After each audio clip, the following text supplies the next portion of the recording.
सुग्रीवानं सुद्धा वचन दिलं की सुग्रीवानं सांगितलं मी सुद्धा वचनाला पकाय प्राण जाय पर तुम्ही 4 महिन्याची मुदत दिली 4 महिने संपल्याबरोबर दुसऱ्या दिवशी सुग्रीव राज्यावर दिसणार नाही किसकिंद्यात राहणार नाही लगेच येणार आणि तुमच्या कामाला हा बंदा हजीर है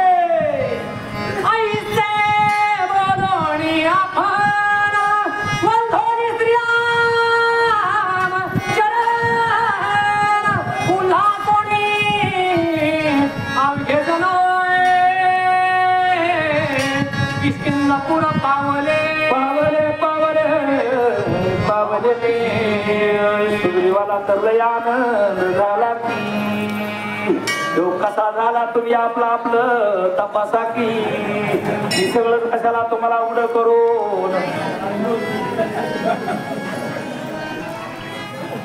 सुग्रीव उड्यात मारा लागलं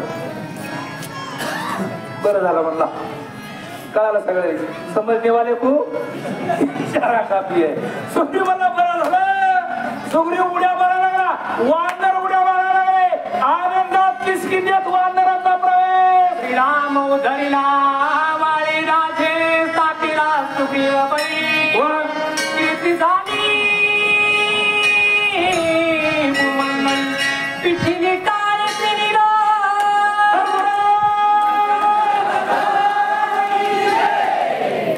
गडी माणसं म्हणू नका त्या मावल्या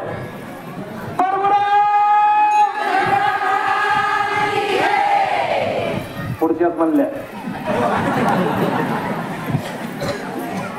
मागायला सुद्धा हनुमान महाराज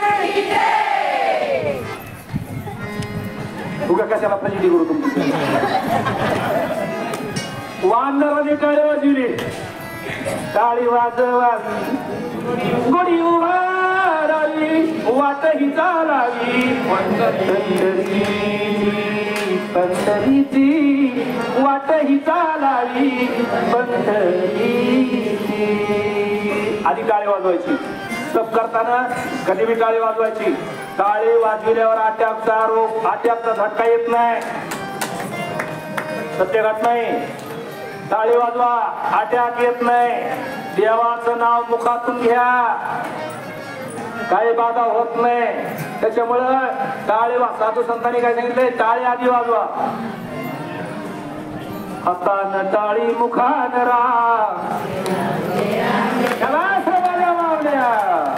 राबाळाकडे बघितल्यावर म्हणू वाटाणा अरे टाळी वाजवायची टाळी तुम्हाला जरा थोडं पुढे जाऊ सांगता तुम्हाला जरा किचकट वाटल पण खरं आहे एका मोठ्या डॉक्टरची मुलाखत मोठ्या हृदयविकाराचा तज्ञ आणि त्या डॉक्टरची मुलाखत आहे आजपर्यंत त्याच्याकडे टाळी वाजवून रुपये मागणारे लोक का विनोद नाही का तुम्हाला वाटेल म्हणलं मी पण त्यांना अजून अटॅकचा झटका एकही पेशंट दवाखान्यात गेला का याच्यात जी काही स्पंदन बटणे काय एकामेकाचे झटकले का हे मधले सगळ्या रक्तनाळ्या मोकळ्या होत्यात त्याच्यामुळे हिजड्याने कवा तो हृदयविकाराचा झटका येत नाही त्यांचा धंदा काय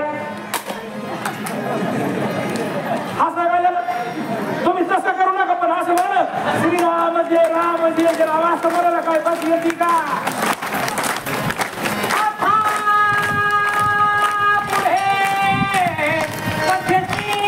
काय पाहिजे होता मला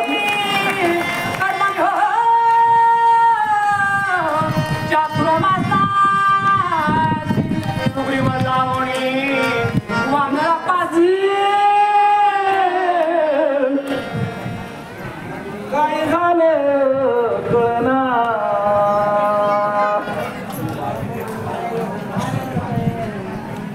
गेलं दुसऱ्या आज्यामध्ये तिचा शिवाजीरावाचा पुढे कथेची कर्म चातुर्मासाची सुग्रीव येईल वानरा भेटीची सीता सुद्धीची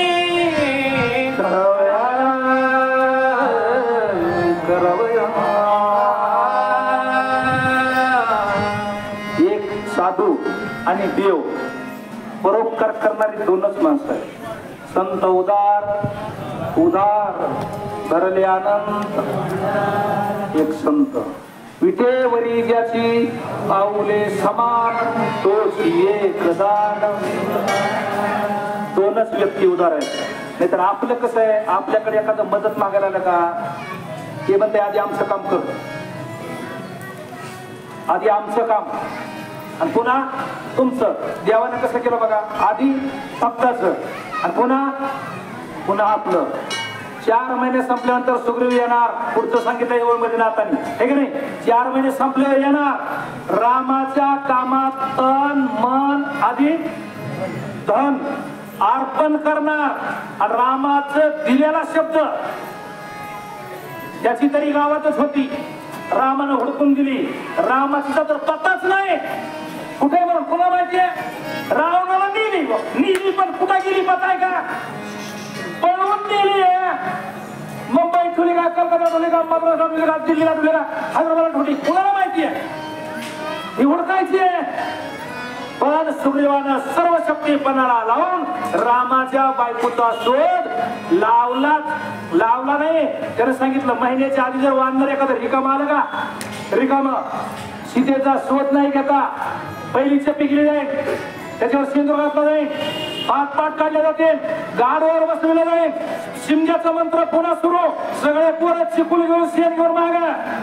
आणि तुझी गावात मिरवणूक. अवा हनुमानजी येतो तिथं एक सुद्धा आलं का.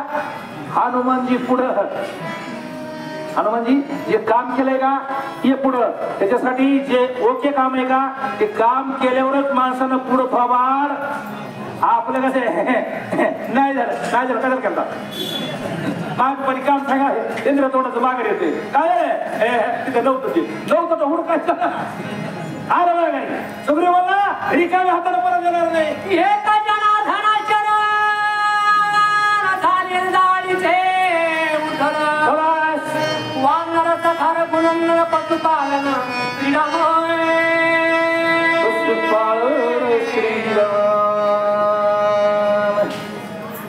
वानरासकार गुणंदन राम पशुपाळन श्रीराम.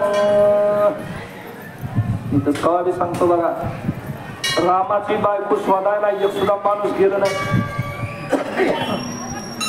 तेव्हा माणसं नव्हते अशातला भाग नाही.